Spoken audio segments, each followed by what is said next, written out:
Most people only see the moment, a knock at the door, agents outside a house, someone taken into custody. But behind that moment is a system, a ladder of ranks inside ICE. From the lowest officer in a detention facility to the leaders running the entire agency, and every person at the top started the same way. At the bottom, level 1, so DEET level 1, detention enforcement officer. That's what they call you now, but there's no dramatic start. Just a uniform, a badge, and a building filled with people who don't want to be there. Your job is simple. You supervise detainees inside an ICE detention facility.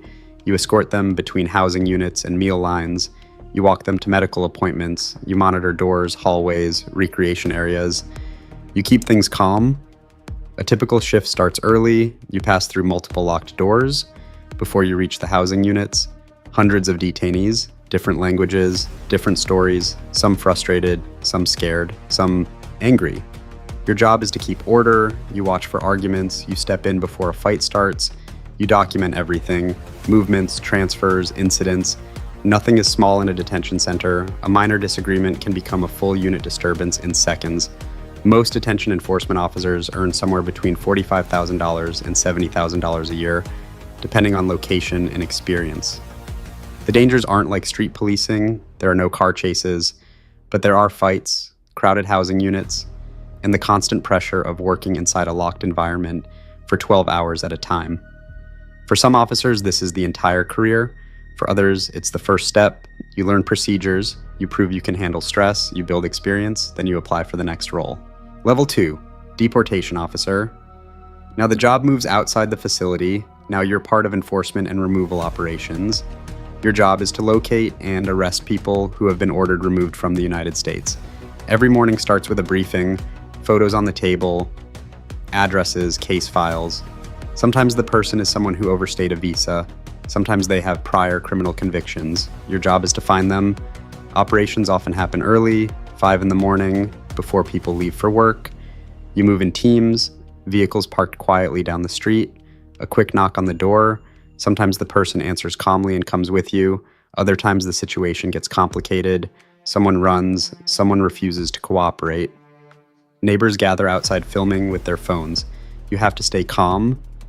Deportation officers also spend a lot of time doing paperwork, court documentation, transportation coordination, preparing detainees for immigration hearings, organizing, removal flights. The field work might look dramatic, but the system runs on paperwork. Most deportation officers earn $60,000 to $95,000 per year, depending on experience and federal pay scale. The risks increase compared to detention work. You're entering unfamiliar homes, you're dealing with people who may panic, you're making arrests in unpredictable environments. Some officers stay here their entire careers, others want something different, they want investigations. That path leads to another branch of ICE entirely. Level 3, Homeland Security Investigations Special Agent. Now the job changes because Homeland Security Investigations, HSI, works more like a federal investigative agency. Instead of immigration enforcement, you investigate international crime networks, human trafficking, drug smuggling, financial fraud, cybercrime, illegal export operations. Becoming a special agent requires training, background checks, law enforcement academy programs, often prior law enforcement experience. Once you're in, the job becomes long investigations, cases that last months, sometimes years. A typical day might involve reviewing financial records, tracking suspicious bank transfers, meeting with informants, analyzing shipment data from cargo ports, working with foreign law enforcement partners. A case might begin with something small, a suspicious wire transfer, a tip from another agency, a strange pattern in shipping manifests. From there, the investigation grows. Surveillance, search, warrants, undercover meetings. Eventually, months later, multiple teams move in at once, arrests across several cities, businesses shut down, entire networks dismantled. Special agents usually earn $85,000 to $140,000 annually, depending on seniority and location. The dangers change too. You may be investigating organizations with international connections, smugglers tied to cartels, traffickers moving victims across borders. Sometimes agents go undercover. Sometimes they meet suspects who would rather silence witnesses than face prison. But after years running investigations, some agents move into leadership. Level 4, Supervisory Special Agent. Now, you're not just running cases, you're running the agents who run them. Instead of one investigation, you oversee many. Your agents bring you their plans, you review surveillance strategies, you approve warrants, you coordinate with federal prosecutors preparing indictments. You also mentor younger agents, teach them how to handle informants, teach them how to manage evidence, teach them how to avoid mistakes that could destroy a case in court. The job becomes less about fieldwork and more about oversight. Supervisory agents typically earn $110,000 to $160,000 a year, but the pressure is different now. If an investigation fails, you answer for it. If an operation goes wrong, it's your responsibility. Your decisions affect dozens of agents and thousands of hours of investigative work. Some supervisors stay here their entire careers, others keep climbing. Level 5, Assistant Special Agent in Charge. Now you oversee multiple investigative units: financial crime teams, human trafficking units, cyber investigators, drug enforcement task forces. Your job is strategy: which cases receive resources, which investigations expand, which ones close. You manage budgets, travel approvals, equipment requests, personnel assignments. Most of your time is spent in meetings and reviewing reports. Less field work, more coordination. Assistant Special Agents in Charge typically earn $130,000 to $170,000 per year.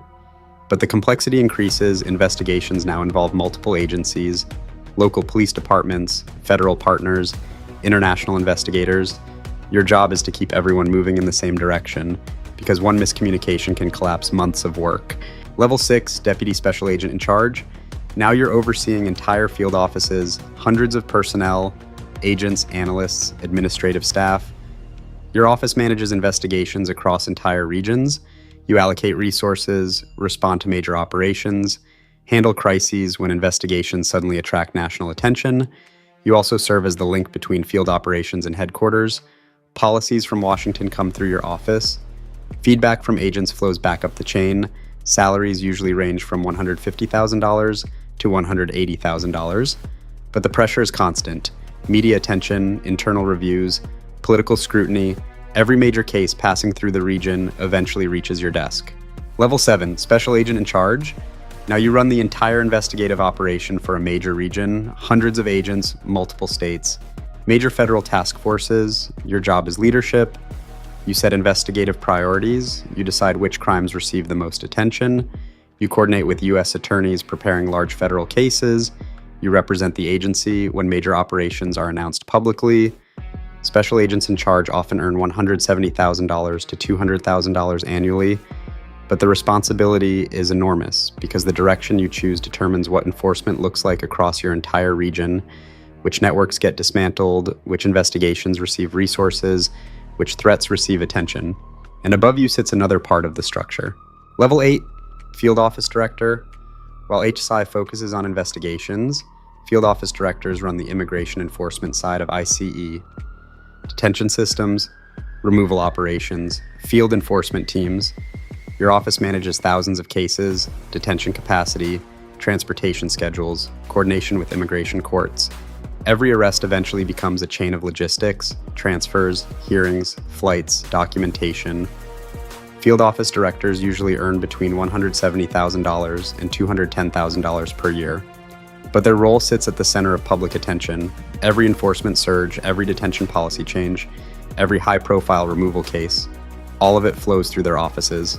Level 9, Executive Associate Director. Now the scale becomes national. Entire divisions of ICE fall under your authority. Thousands of employees, billions of dollars in budgets. Your job is no longer operational, it's strategic. You help shape national enforcement policies. You coordinate with the Department of Homeland Security. You oversee programs that affect agents across the country. The salary approaches $200,000 annually, but the real weight is influence. Decisions made here affect how immigration enforcement works nationwide. And above that position sits one final level. Level 10, Pakinkam. Director of ICE, the top of the ladder. One person responsible for the direction of the entire agency. More than 20,000 employees, operations across the United States and internationally. Billions in federal funding, every major policy decision flows through this office. Detention standards, investigative priorities, enforcement strategy. The director works directly with Homeland Security leadership and federal policymakers. The salary is high, but the scrutiny is higher because every decision made here eventually reaches the public. From the officer supervising a housing unit inside a detention center to the director running the entire agency, every rung of this ladder carries responsibility, more authority, more pressure, more consequences. Some people spend their entire career near the bottom, others climb all the way to the top. But no matter how high someone goes, they always started the same way. Learning the system, taking the first job, standing at the lowest rung of the ladder, trying to prove they belong there. Because inside an agency like ICE, every career begins with the same question.